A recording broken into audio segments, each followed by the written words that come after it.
Est-ce que tu peux saluer le voisin de gauche, de droite, et dire bienvenue dans la présence de Dieu.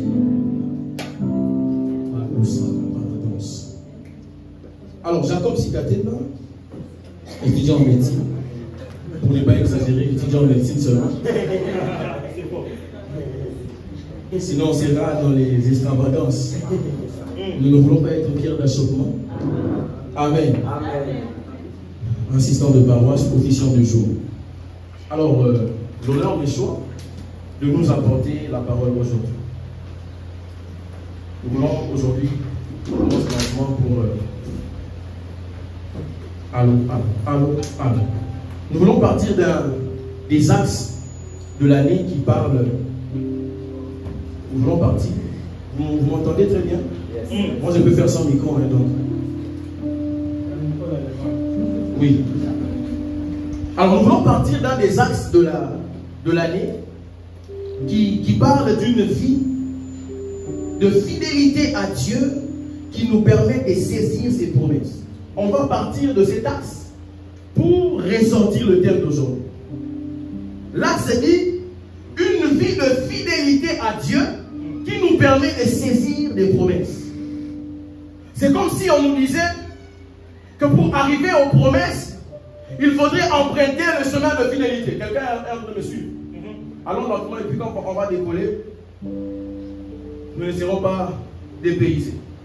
J'ai dit que je partirai de cet axe qui dit une vie de fidélité à Dieu qui nous permet de saisir ses promesses. Et j'étais en train de dire que c'était comme si on nous disait que pour parvenir aux promesses, il faudrait emprunter le chemin de la fidélité.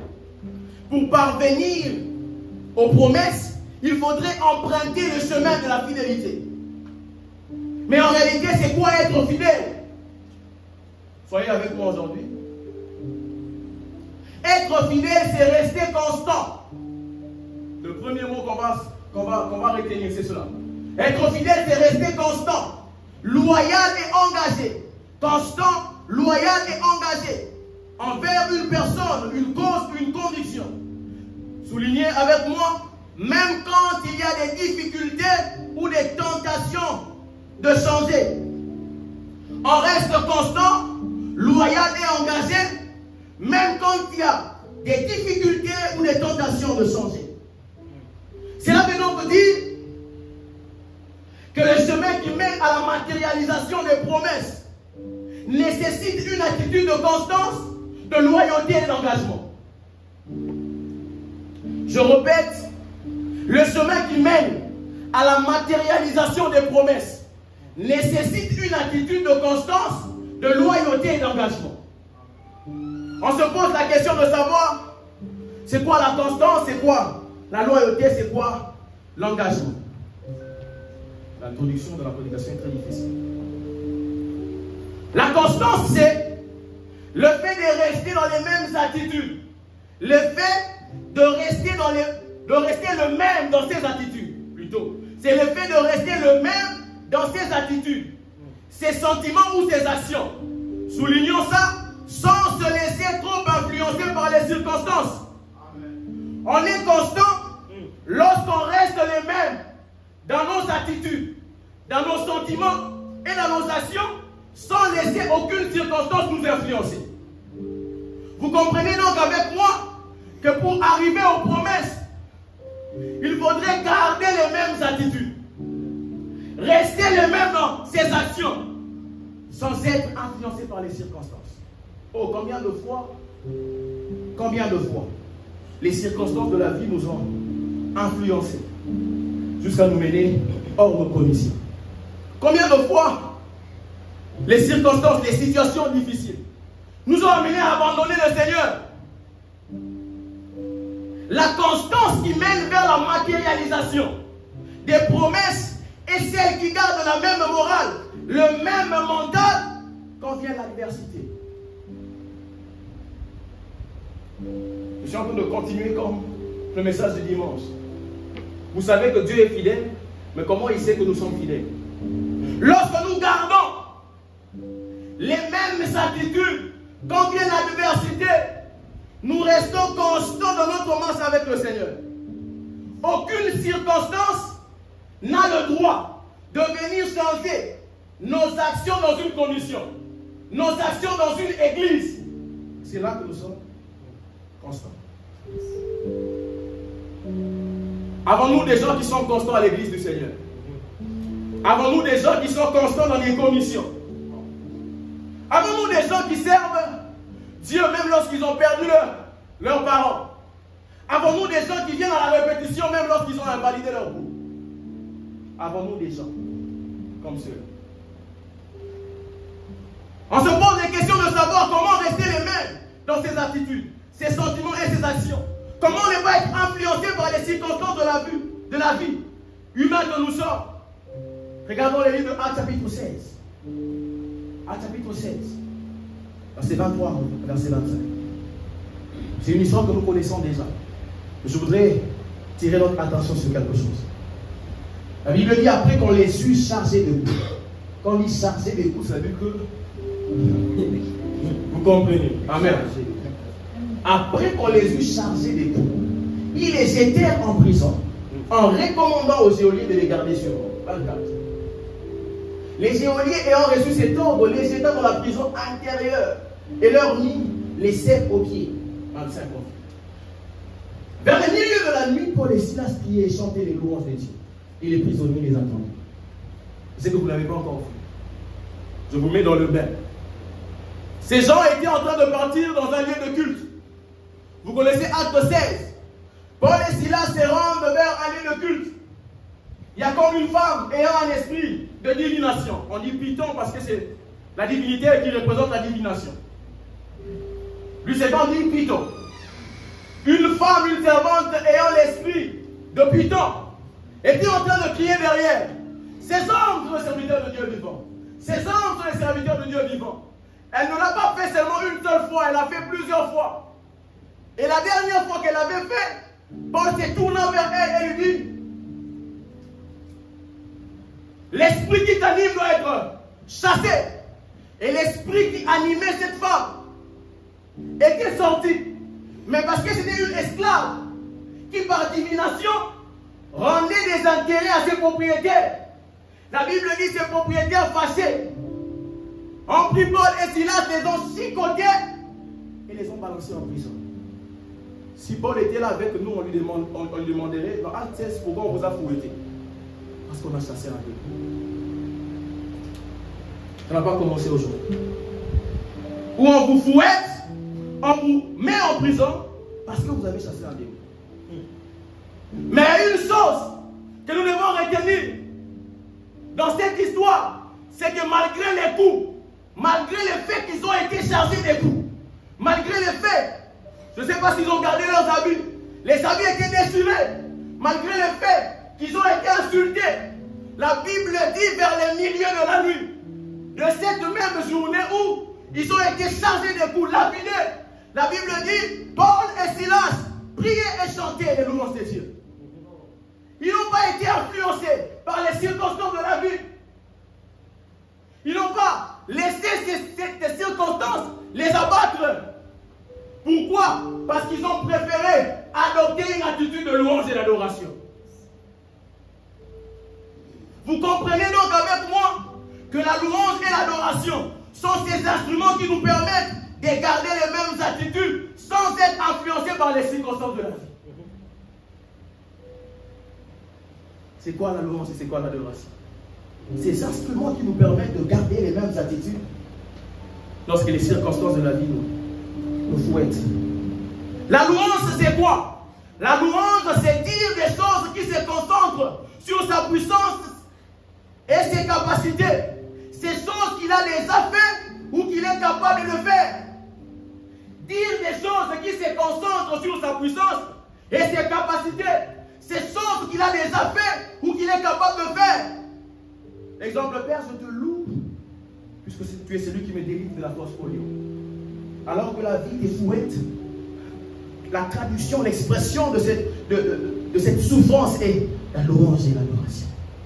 Pour combien de fois nous murmurons, nous insultons Dieu, nous abandonnons l'œuvre lorsqu'il y a des souffrances, lorsque les circonstances de la vie nous frappent, Paul et Silas, dans les mêmes conditions que nous, ont préféré adopter le langage de l'adoration et de la louange. L'adoration, c'est quoi? L'adoration, c'est dire et devenir. C'est dire et devenir des choses qui se concentrent sur sa nature. C'est dire et devenir des choses qui se concentrent sur la nature de Dieu. Père, je t'adore parce que tu es saint. C'est dire et devenir des choses qui se concentrent sur sa nature. Vous noterez avec moi que lorsqu'on se concentre sur ce que peut une personne, lorsqu'on se concentre sur les capacités d'une personne, on est amené dans les émotions. Mais lorsqu'on se concentre sur sa nature, on est amené à devenir comme lui. Lorsque vous adorez, pendant que les circonstances de la vie vous frappent, vous devenez comme lui. Alors, cette circonstance n'a plus d'influence sur vous. Oh, je voudrais dire ceci. Lorsque nous nous concentrons sur sa puissance, sur ses capacités et sa nature, nous perdons la capacité d'être influencés par les circonstances de la vie. Quelqu'un est en train de me suivre? J'étais en train de dire, lorsque nous nous concentrons sur sa puissance, ses capacités et sa nature, nous perdons la capacité d'être influencés par les circonstances de la vie. Nous restons donc constants, c'est-à-dire que nous demeurons les mêmes dans nos attitudes, nos sentiments et nos actions. Lorsque nous nous focalisons sur sa puissance, ses capacités et sa nature au travers de la louange et de l'adoration. La louange et l'adoration. Ce ne sont pas des simples moments où nous venons à l'église, crier, s'échauffer. Ce ne sont pas des simples moments où nous nous mettons à genoux pour dire ce qu'il est. C'est une vie en état. Une vie en état qui nous aide à ne pas être influencés par les circonstances de la vie. On pose la question à ton voisin de gauche et de droite. Quelle attitude adoptes-tu quand les circonstances sont à ta défense? Quelle attitude adoptes-tu quand les circonstances sont en ta défaveur? Nous choisissons la louange et l'adoration. Nous choisissons la louange et l'adoration. À la nouche qui est par là. Loyauté veut dire agir avec honnêteté et fidélité envers quelqu'un ou quelque chose sans trahir la confiance donnée. Et agir avec honnêteté, c'est quoi? C'est obéir à un code moral qui refuse le mensonge et l'hypocrisie dans ses relations sociales. Loyauté veut dire être franc et intègre. Qu'est-ce que cela veut dire? Cela veut dire que dans cette route qui mène vers la matérialisation des promesses, je m'accroche à ce que j'ai appris de Dieu. Quel que soit ce qui arrive, que je ressente ou pas sa présence, que les choses soient bonnes ou mauvaises pour moi, je reste dans ce qui est conforme à sa loi morale.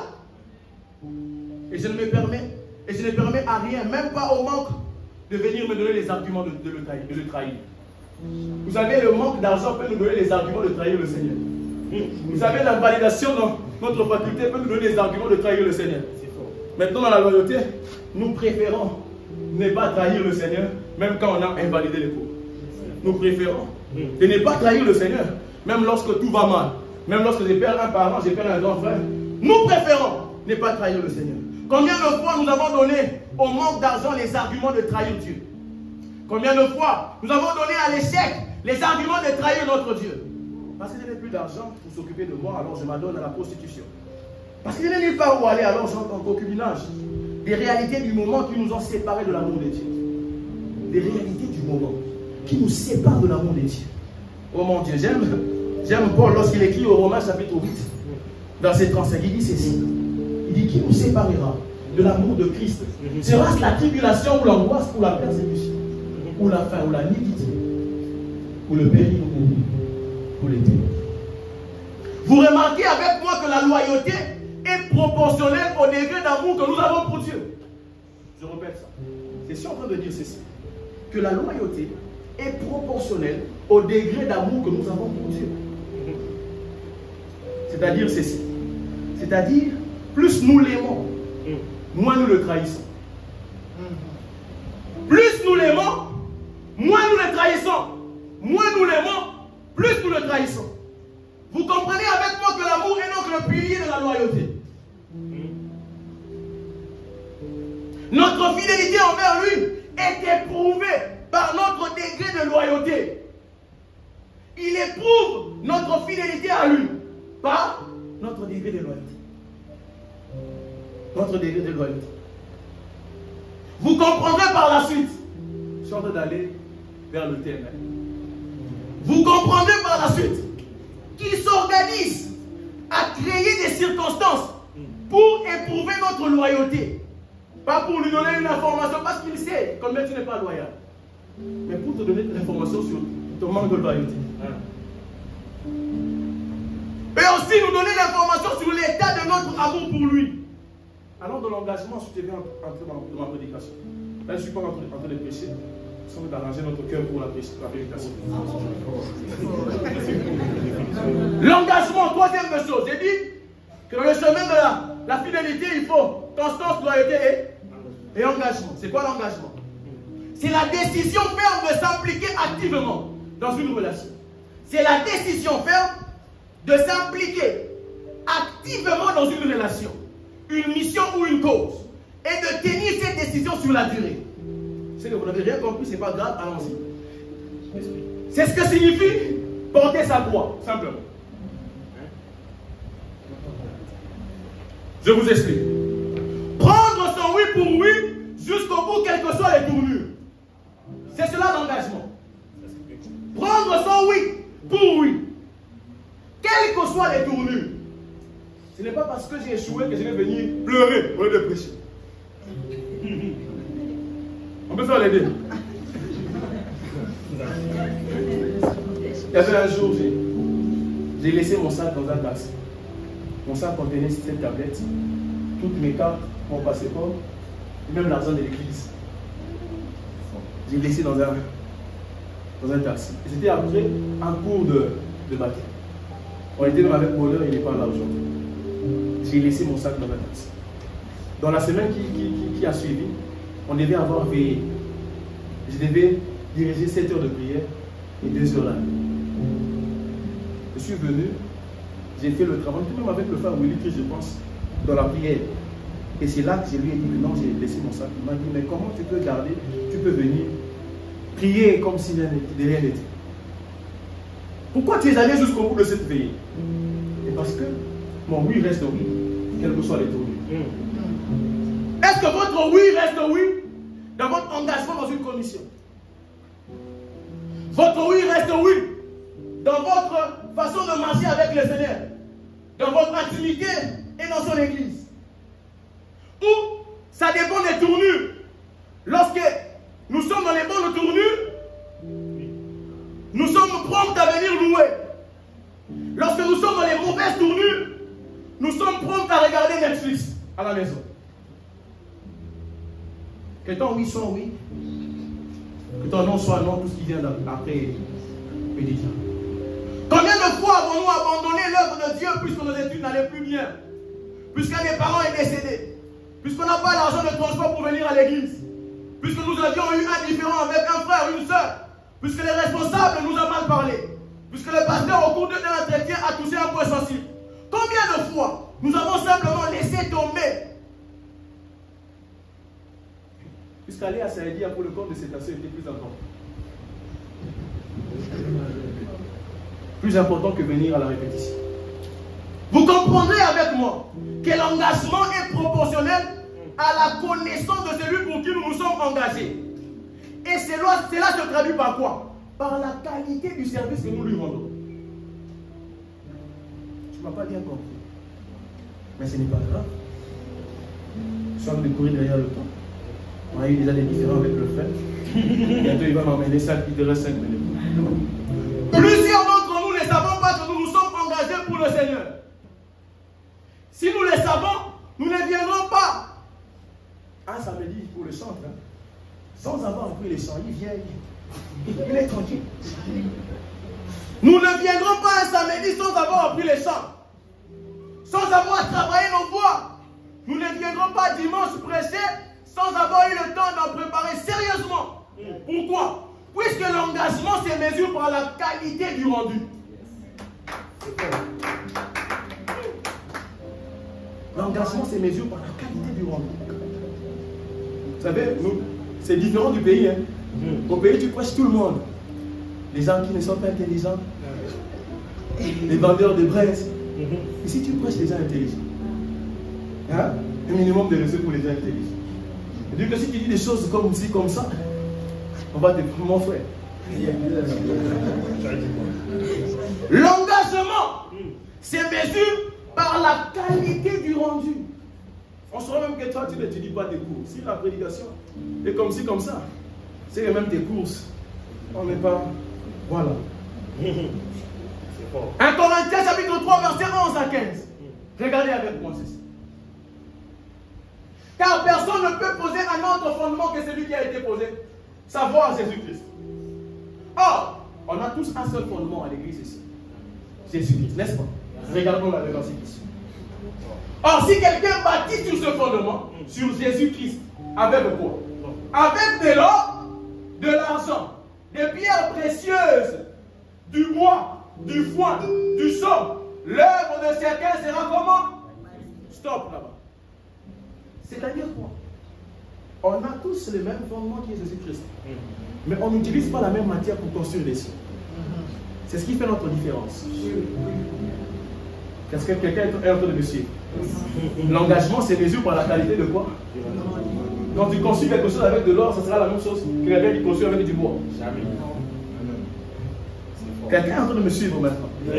Vous voyez comment la qualité, lorsque on nous donne une prédication, ça doit apprécier. Pourquoi? Parce que nous avons préféré construire avec de l'or. Il y en a qui construisent avec du bois. Il y en a qui construisent avec du chauve, avec du foin. Ce sont les mêmes personnes qui viennent vous dire ces gens se montrent plus spirituels que les autres. Non, on a compris qu'il fallait construire avec de l'or. C'est pourquoi on construit bien. On construit bien. On te donne de chanter, chante bien. On te donne de prêcher, prêche bien. On te donne de pianoter, pianote bien. On te donne de faire la queue, fais bien la queue. Écoutez ce qui vient par la suite. Verset 13. Car les jours la fera connaître, ce n'est pas grave. Parce qu'elle se révélera dans le feu. Et le feu éprouvera ce qu'est l'œuvre de chacun. 14. Si l'œuvre bâtie par quelqu'un sur le fondement subsiste, il recevra quoi? Nous savons qu'il y a une récompense. C'est pourquoi lorsque nous donnons le micro, on ne vient pas blaguer. Nous savons qu'il y a une récompense.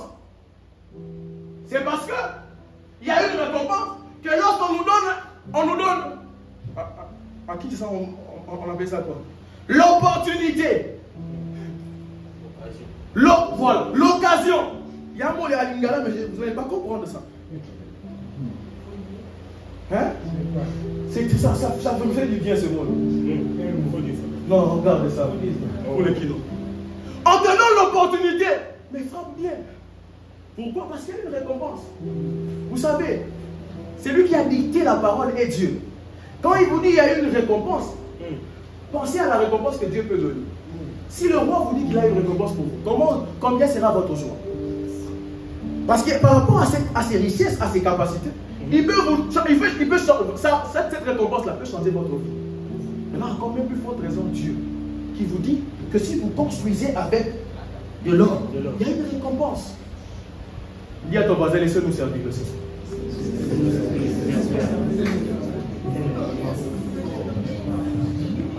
Verset 15. Si l'œuvre de quelqu'un est consumée, il perdra sa récompense. Écoutez ça. Pour lui, il sera sauvé. Nous serons sauvés, nous sommes serviteurs de Dieu. C'est bien. Pourquoi? Parce que nous avons reçu le salut. Mais, comme au travers du feu, il perdra quoi? Sa récompense. Tu arrives au ciel. Très bien. Tu as le salut qui t'amène vers le ciel. Mais quand on donne des récompenses aux autres, tu n'en vas pas. Parce que quand on te donnait l'opportunité, tu blagues. Vous comprenez avec moi que l'ennemi de l'engagement, c'est la négligence et la paresse. L'ennemi de l'engagement, c'est la négligence et la paresse. Jérémie chapitre 48, verset 10. Un verset qui me secoue un peu. Maudit soit celui qui fait avec négligence l'œuvre de l'Éternel. Il y a des gens qui ne sont pas maudits par les entités de leur famille. Regarde, même quand nous sommes maudits par les sorciers, combien nous souffrons. Là, quand tu es maudit par le Seigneur, hein? C'est gagné. Il y a des gens qui se sont attirés la malédiction. Pourquoi? Parce qu'ils n'ont pas respecté l'engagement. L'engagement. Quelque chose de très important. On te donne l'opportunité et correctement le travail. En clair, constance égale rester stable. Loyauté égale rester honnête et fidèle. Engagement égale rester impliqué et actif. Je vais commencer maintenant la prédication. Est-ce qu'on peut commencer ensemble la prédication? Nous avions dit que pour saisir les promesses, il faudrait emprunter les chemins de la fidélité. Et qui dit fidélité, je nous ai dit stabilité, honnêteté, implication et action. Une question se pose maintenant, c'est comment Dieu travaille-t-il notre stabilité? Comment Dieu travaille-t-il notre honnêteté, notre implication et nos actions? Quelqu'un peut me répondre? Comment Dieu travaille-t-il cela?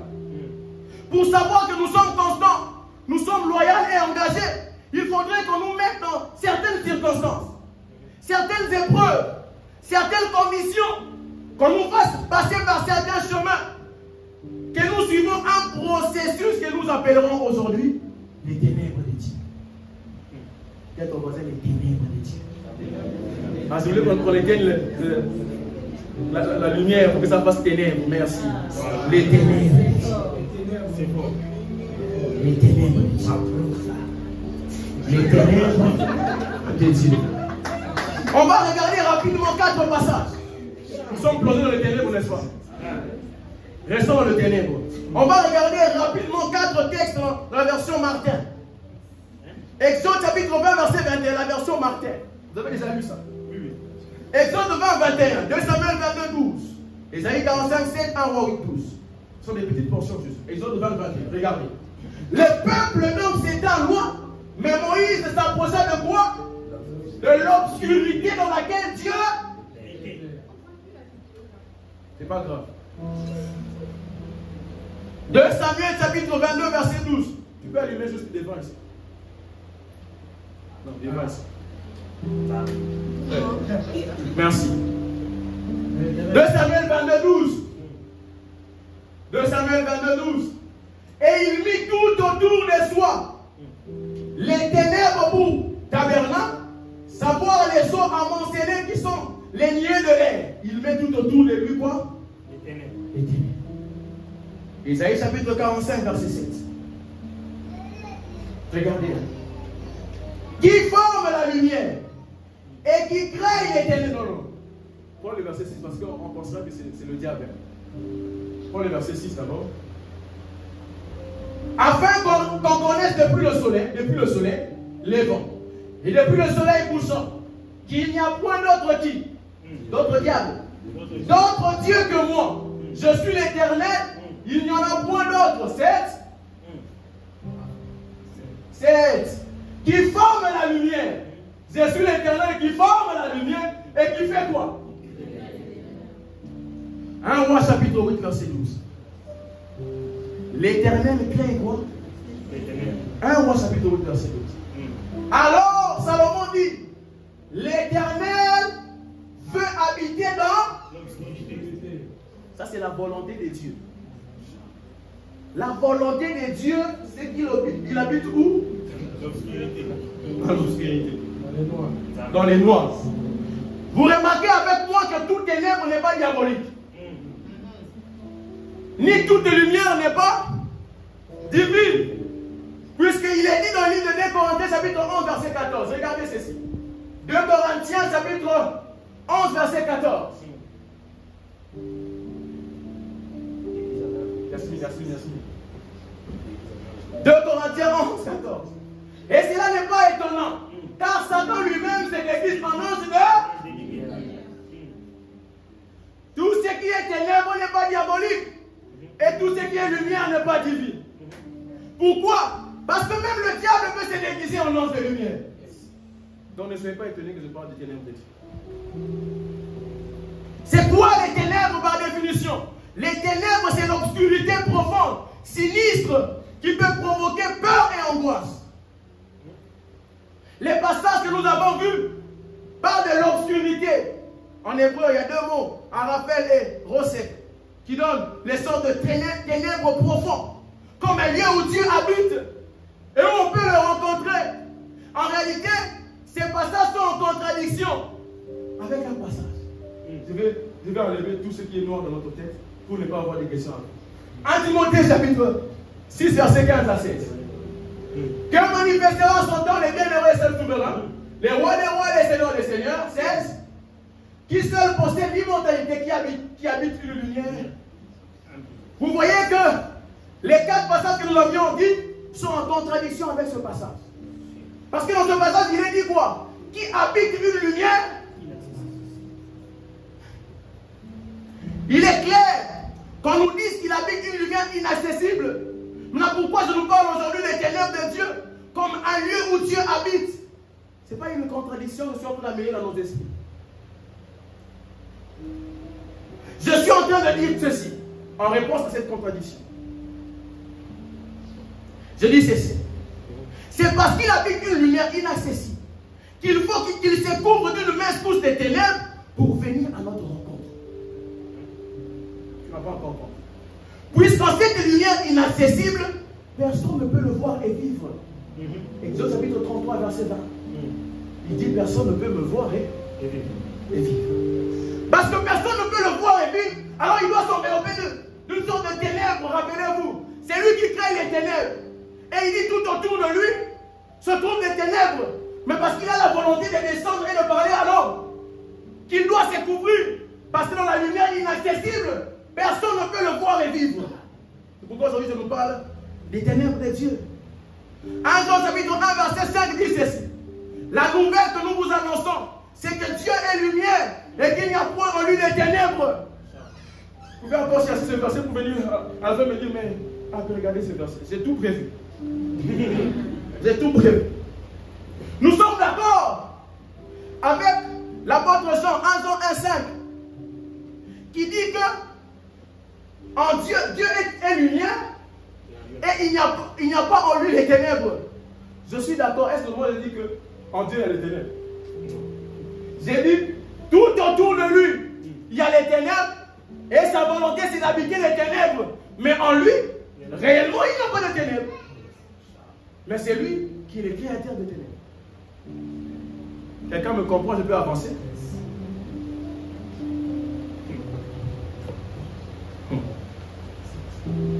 Les ténèbres de Dieu maintenant, allons-y, peuvent être des circonstances, des chemins ou des situations sombres, où nous allons à la découverte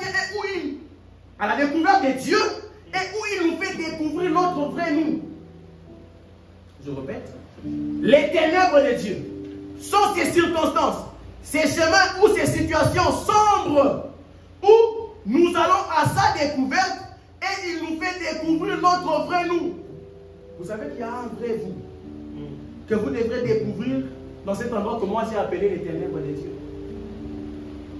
Allons maintenant dans la Bible, les ténèbres de Dieu.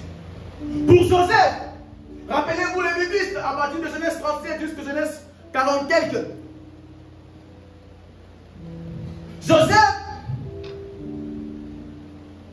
était trahi et emprisonné.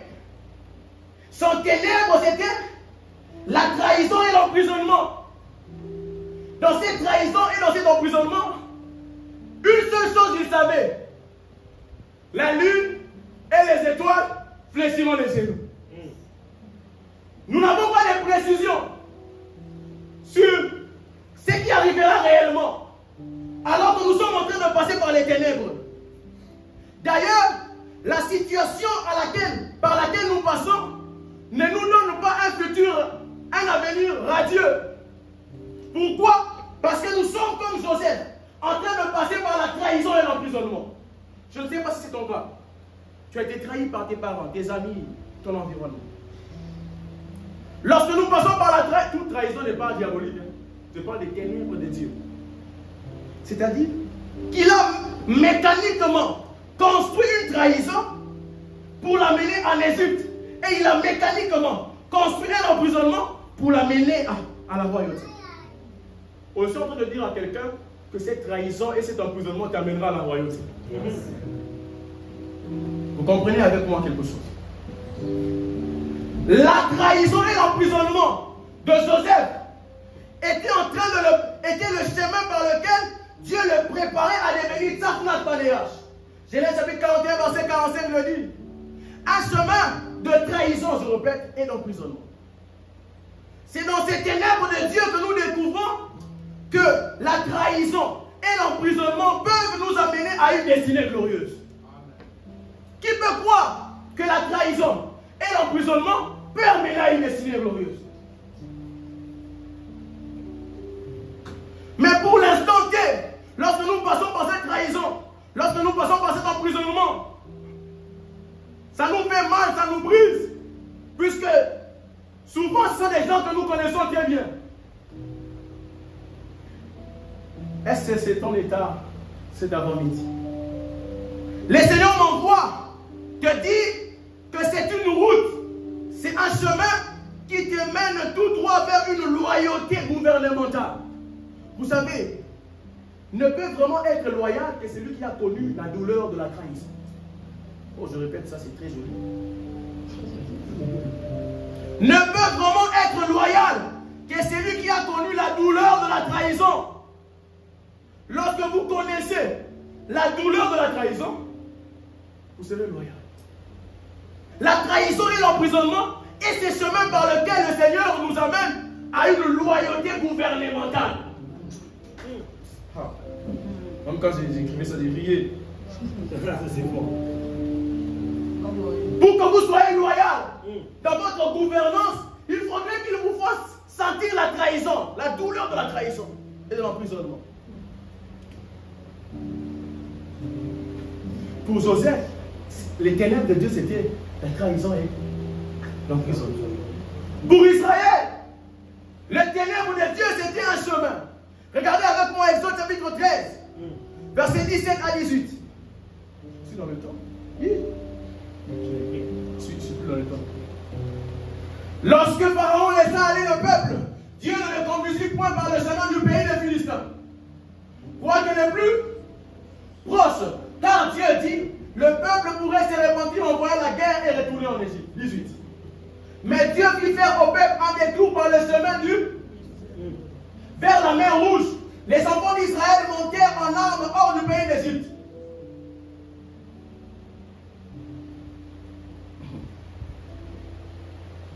Les Israélites montaient en armes hors du pays d'Égypte.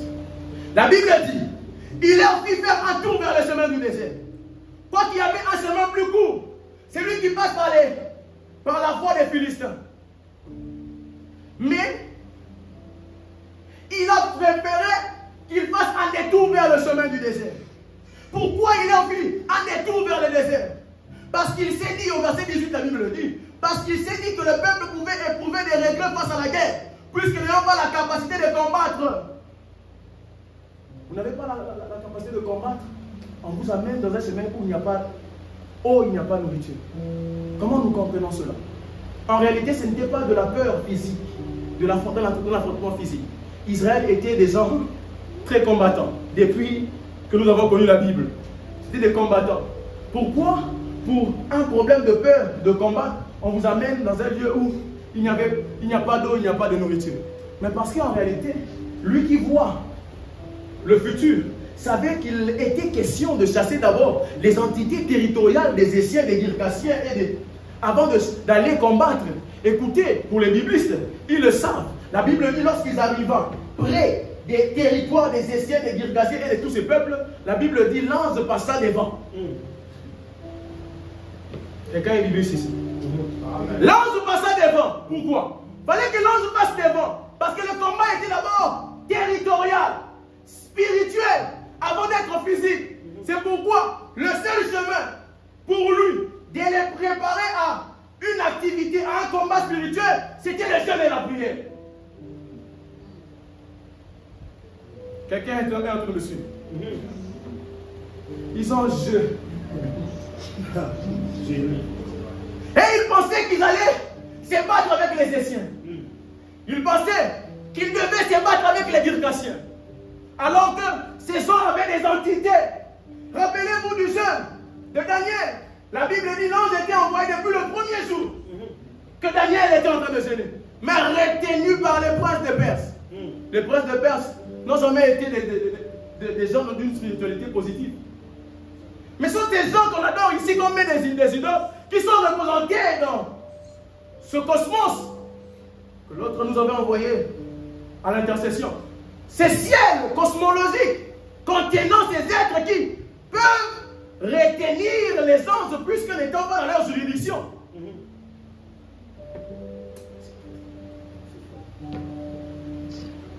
Il fallait déloger d'abord les entités.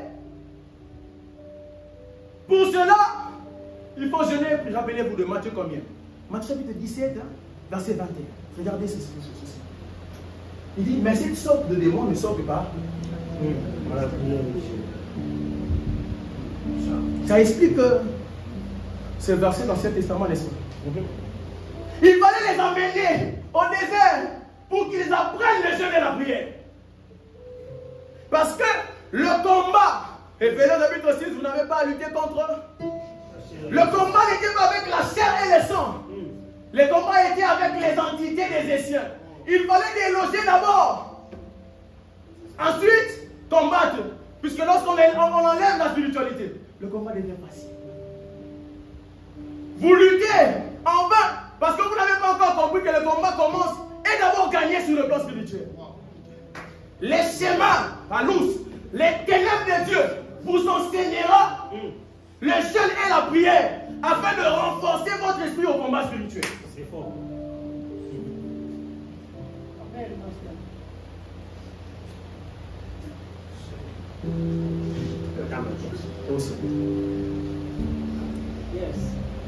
Passez-vous par cette étape où il vous plonge comme dans un moment de jeûne et de prière. Des fois, c'est parce que vous n'avez rien à manger, rien à boire. Vous êtes obligé de jeûner. Je ne sais pas combien de fois. Ça peut faire 7 ans. Tu jeûnes et tu ne bois rien, tu ne manges rien. Pas parce que tu veux. Quoi. Tu veux manifester un amour avec le Seigneur. Il n'y a pas d'argent. Il y a certains manques qui t'impliquent, qui te plongent dans le jeûne et dans la prière. Parce que c'est le ténèbre. C'est un moyen que Dieu a trouvé pour t'empêcher de manger et de boire. Quelqu'un est en train de passer par ces moments de disette où tu prends tes pantalons, tu fais ça, mais rien ne tombe. Tu fouilles, tu enlèves 2 lits. Tu enlèves le sommier. Rien n'est tombé par terre. Tu enlèves la banderie. Tu enlèves les habits un à un. Il n'y a pas d'argent. Tu supportes jusqu'à 18h. Action de grâce à 18h. Tu regardes même l'eau, il y a coupure. Il vous est déjà arrivé. C'est les ténèbres de Dieu. Oh, je me sens dire à quelqu'un, hein? Le Seigneur est en train de te construire, de t'équiper pour faire face. Ce n'est pas pour t'amener à la mort, mais pour amener un groupe d'individus à une grande liberté. Lorsque vous avez à vous sauver vous-même, les jeunes apprennent ça, des choses. Mais là, lorsque vous devez sauver toute une nation, alors vous devez être plongé dans le ténèbre de Dieu. Quelqu'un qui est plongé dans le ténèbre de Dieu. Courage. Tu vas lire le. Yes. Finissons. Je crois. Je n'ai pas tout dit, je vais finir par ici. Zacharie chapitre 13, verset 8 à 9. On va avoir quelque chose. Et je vais essayer de conclure. Mon temps est passé. Dans tout le pays, dit l'Éternel, le 2 tiers seront exterminés, périront, et l'autre tiers restera. Je mettrai. Ça c'est qui? Il dit je mettrai ces tiers sans pitié dans le feu Il prend Ouzda, il nous met lui-même dans le feu. Pourquoi? Je les purifierai comme on purifie l'argent. Je les prouverai comme on éprouve l'or. Pourquoi tout ça? Il invoquera mon nom. Vous comprenez pourquoi ça ne marche pas quand vous dites au nom de Jésus? Vous comprenez? Parce que vous n'êtes pas encore plongé dans le feu. Il y a des dimensions de l'exercice de anoma. Anoma, quand on dit anoma, ça veut dire caractère. Lorsqu'on dit au nom de Jésus, on dit par anoma de Jésus. Par anoma de Jésus. Par le caractère de Jésus. Or, pour avoir le caractère de Jésus, il faudrait être plongé par le feu. Qu'est-ce que je veux dire pour vouloir finir? Je vais dire ceci. On plonge de l'or dans le feu pour enlever tout ce qu'il y a. Toute impureté. Voilà. Toute impureté. Tout ce qui est impur dans l'or est enlevé lorsqu'on le plonge à 1964 degrés Celsius de feu. Pour que simplement tu aies la capacité de l'invoquer et qu'il t'exauce.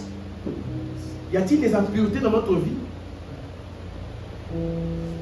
Y a-t-il encore des choses dans notre caractère qui nous empêchent de vivre l'exaucement? Nous devons plonger dans le ténèbre de Dieu par le feu pour qu'il enlève tout ce qui peut nous empêcher d'invoquer son nom.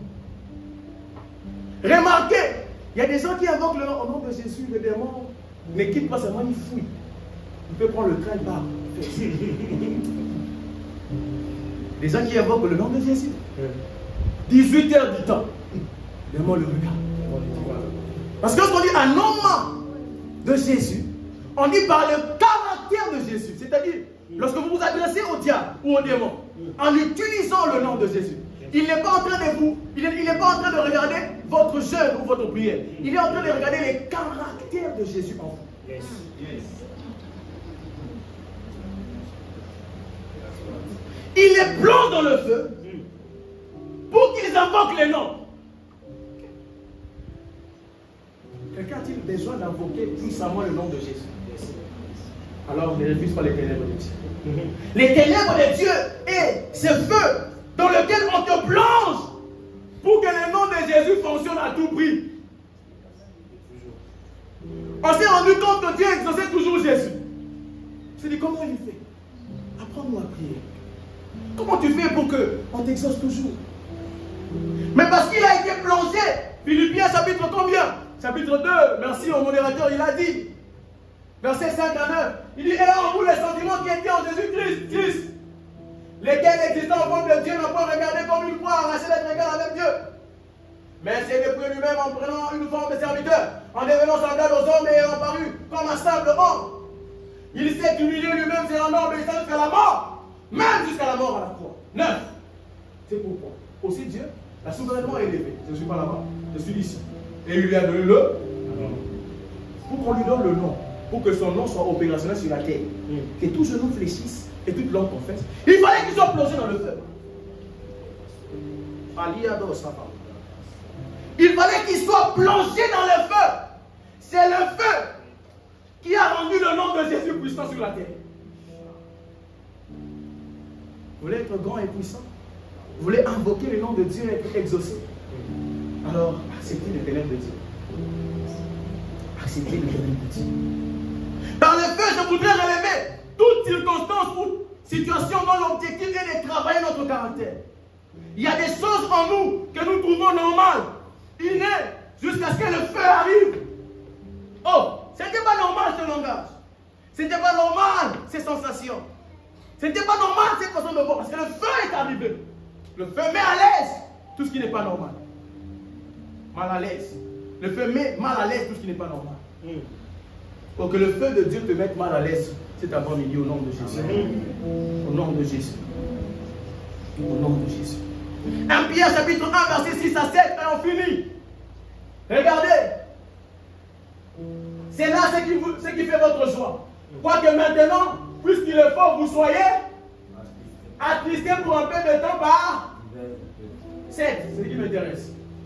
Afin que l'épreuve de votre foi, plus précieuse que l'or périssable, qui cependant est éprouvé par elle. C'est-à-dire que le feu même pour l'or ce n'est pas ce que le Seigneur veut. La fournaise ardente même, ça n'a pas été bien réglée. Mais l'épreuve que subira notre foi sera plus précieuse, plus importante que, plus forte que l'épreuve de l'or, qui pourtant est périssable. Maintenant, les résultats de cette épreuve, c'est la louange, la gloire et l'honneur lorsque Christ viendra. Je voudrais vous notifier quelque chose avant de finir.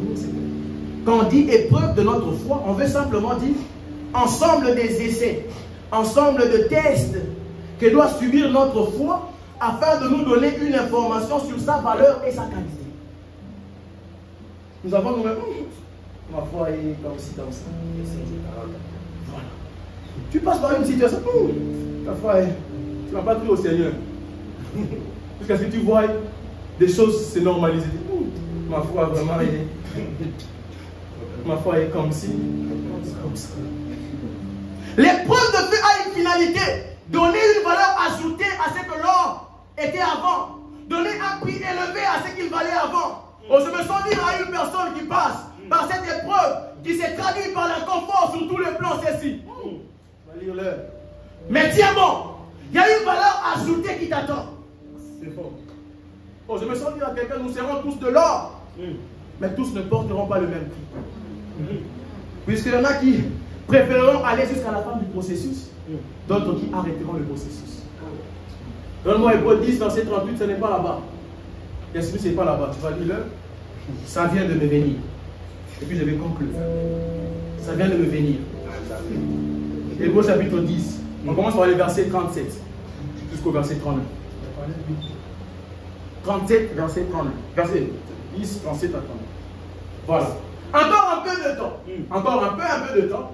Celui qui doit venir viendra. Il ne tardera pas. 38. Et mon juste vivra par la foi. Mais s'il se retire, mon âme ne prend pas plaisir. On lui dit que quand il te met dans le feu, ne te retire pas. Il prend plaisir en sorte que tu dises aïe, ça fait mal. Il te brûle. Mais quand tu te retires du feu, son âme ne prend pas plaisir en lui. 39 et en clôture. Regardez. Nous ne sommes pas de ceux qui se retirent pour se perdre, mais de ceux qui ont la foi pour sauver.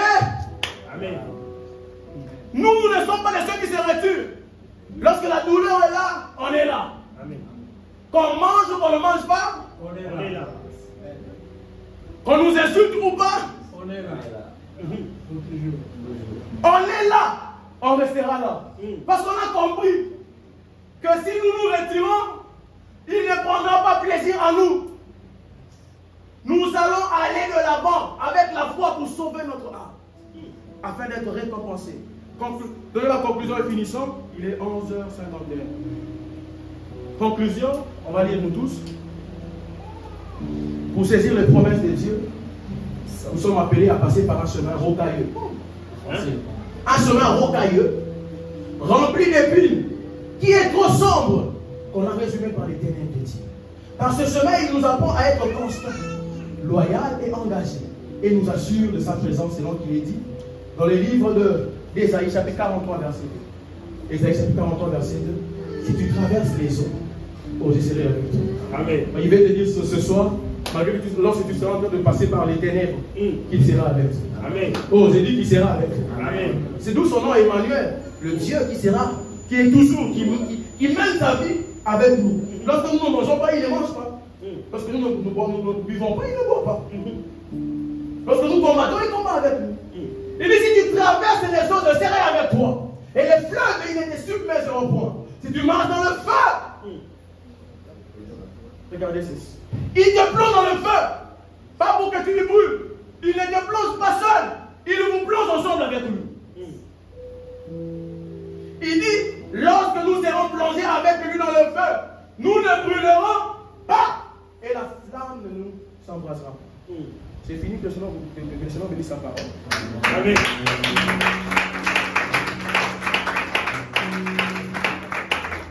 Alors je voudrais nous amener à la prière. Je voudrais nous amener à la prière simplement.